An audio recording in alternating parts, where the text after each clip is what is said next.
to steal from the NRL physio.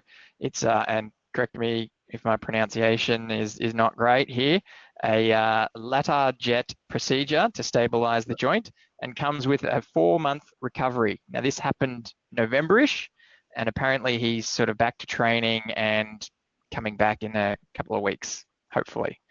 Does that sound about right, Francis? That's correct pronunciation. A ladder jet procedure is it's a French technique that was refined in France and has gone around the world.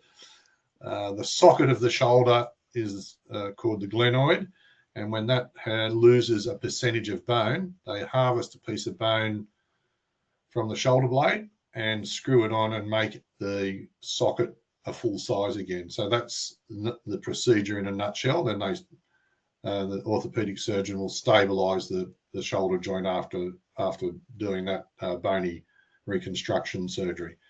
And spot on, 4 to 6 month recovery. Professional athletes, whose job is to do rehab and get better every day, like to think of that 16 to 18 weeks. So yeah, I think he'd be pretty on track to making a return.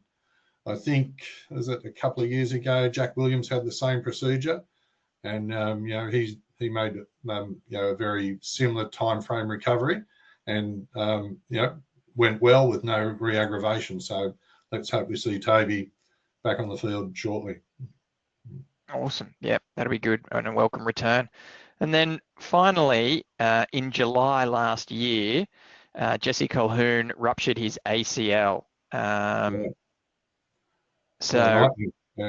He's another who's had a string of injuries. Is this just bad luck for him, or is extra care required in managing his body?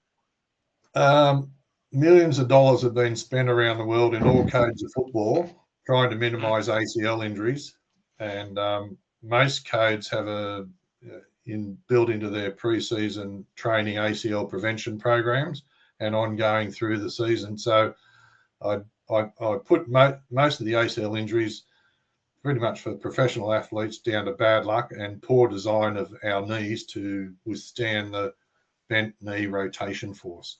And that Gotcha. Once you plant your foot, particularly at speed, and you curve or bend and twist, I think the figure is something between 60 to 70% of ACL tears are non-contact injuries. So it's a poor design.